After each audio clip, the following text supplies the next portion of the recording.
자, 이번 영상에서 배울 문장들입니다. 반드시 본인이 직접 일본어로 표현을 해보시고 영상을 들을 수 있도록 하세요. 자, 첫 번째 문장은 잘 수습돼서 다행이다 라는 표현입니다. 자, 일본어로 표현을 해보자면 우마쿠 오사마테요 같다 입니다. 어떠한 트러블 같은 게 발생을 했고 그 트러블이 수습이 되었다는 소식을 듣고 여러분들이 말할 수 있는 표현이죠. 자신한테 생긴 골치 아픈 일이 잘 수습이 돼서 혼잣말로도 할 수 있는 표현이죠. 자, 이렇게도 많이들 표현합니다. 난토카 오사마리마시다. 자, 회사 등에서 이 트러블 등이 있었는데 어떻게 해결이 됐는지 설명하자면 길어지고 자기도 명확하게는 모를 때가 있죠. 그때 난토카 오사마리마시다 라고 말을 하게 되면 하여튼 간에 수습이 되었습니다. 어떻게 해서 수습은 되었습니다 라는 표현이 됩니다. 이 오사마루라는 동사는 JLPT 기본 동사이기 때문에 대부분 알고는 계실 거예요. 하지만 이 동사를 회화해서 써보려고 하면 도대체 어느 상황에서 어떻게 써야 할지 살짝 막막한 느낌이 있습니다.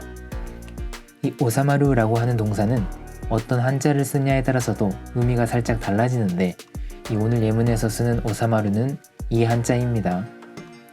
사전적 뜻으로는 수습되다, 해결되다, 안정되다, 진정되다 등의 뜻이 있습니다. 뜻이 굉장히 많아요. 그만큼 여러 가지 상황에서 쓰이는 동사가 이 오사마루라는 동사입니다. 한 번에 모든 상황에 대한 예를 외우려고 하지 마시고 오늘은 수습되다 라는 의미의 오사마루를 이 문장 하나를 확실하게 외워서 자기 걸로 만들 수 있도록 하시면 좋을 것 같아요. 자, 마지막으로 다행이다 라는 표현 짚고 넘어갈게요. 다행이다는 요같다 라고 표현하시면 됩니다. 이 JLPT만 공부하신 분들은 이 다행이다 라는 말을 일본어로 표현하려고 하면 이 다행이라는 명사를 찾아서 뒤에 데스를 붙이려고 합니다. 이 요이라는 동사의 과거형 표현이 다행이다 라는 의미로도 쓰입니다. 물론 좋았다라는 뜻도 있습니다. 이 문맥에 따라서 두 가지 뜻으로 쓰인다고 생각하시면 될 것 같아요. 요같다, 요같다 데스. 기억해 두세요. 자, 두 번째 문장은 그건 빙산의 일각입니다 라는 표현입니다. 극히 일부라는 뜻이죠. 일본어로 바꿔서 표현을 해보자면 소레와 효산노 이카크 데스 라고 합니다. 그냥 빙산과 일각을 일본어로 바꾸시면 됩니다. 실제로 일본에서도 완벽하게 같은 의미로 사용을 하고 있습니다. 이런 비유적인 표현을 외국인이 쓰면 상대가 굉장히 놀랄 겁니다. 일본인들은 모르겠죠. 이 빙산의 일각이라는 표현이 한국어에도 있고 굉장히 발음도 똑같다는 걸요. 이 비밀로 하시고 굉장히 유식한 척을 해주시면 됩니다. 한 가지 주의해야 할 점은 빙산이라는 말이 효산이죠. 효산이라고 말을 할 거면 이 표현을 안 쓰시는 게 더 좋습니다. 이 멋있는 말로 표현을 해보려다가 망신을 당하는 수가 있습니다. 효산입니다. 물론 이 극히 일부라는 뜻이니까 소레와 혼노 이치부 데스 라고 말하셔도 됩니다. 의미는 똑같은 의미입니다. 좋은 표현 외워두시고요. 다음 문장으로 넘어가겠습니다. 세 번째는 그런 것에서 손 씻었어 라는 문장입니다. 이제 더 이상 그런 일을 하지 않는다는 거죠. 일본어로 하면 손나코토카라 아시오 알았다 입니다. 한국어 표현과 비슷한 듯 하면서 다른 점이 한 군데 보이시죠? 한국어로는 손을 씻다인데 일본어로는 아시오 아라우, 즉 발을 씻다 라는 표현이 됩니다.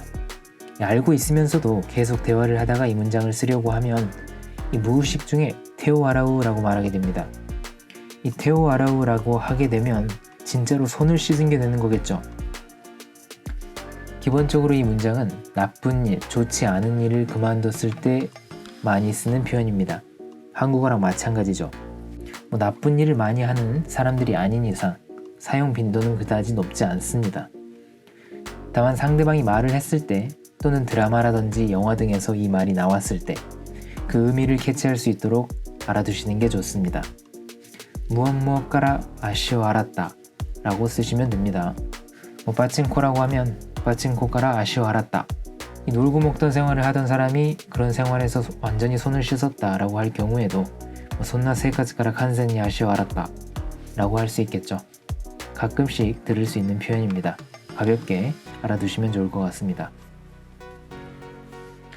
자, 네 번째는 나눠 담을 수 있는 봉투 필요하신가요? 라는 표현입니다. 이 표현은 백화점이나 쇼핑몰에서 종종 들을 수 있는 표현입니다.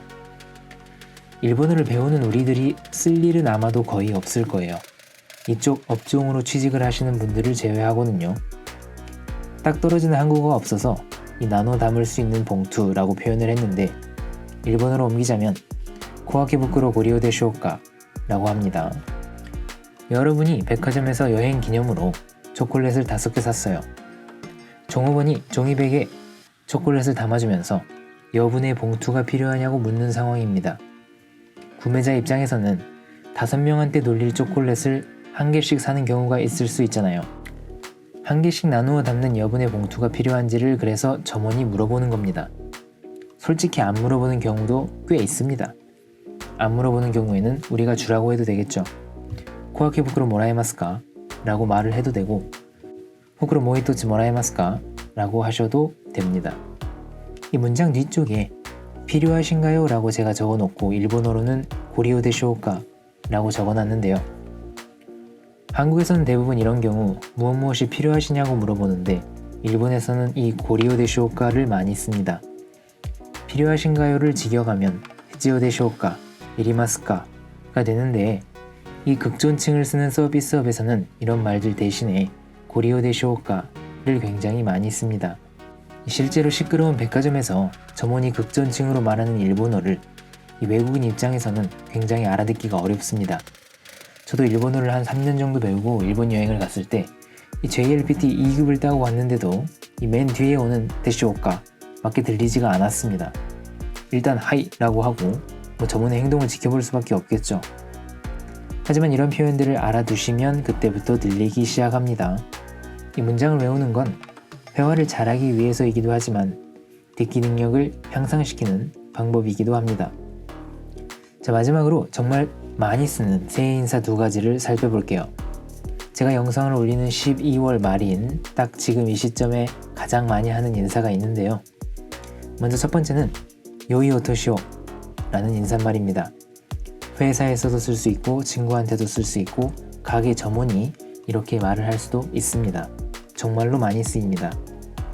회사원분들은 메일에 쓰셔도 상관없습니다. 메일에 쓸 때는 문장 전체를 더 많이 씁니다. 요이 오토시오 오모가이 구다사이. 직역을 하자면 좋은 해를 맞이해 주십시오 라는 뜻이 되겠죠. 자, 말할 때는 보통 문장 전체가 아닌 요이 오토시오 라고 말을 많이 합니다.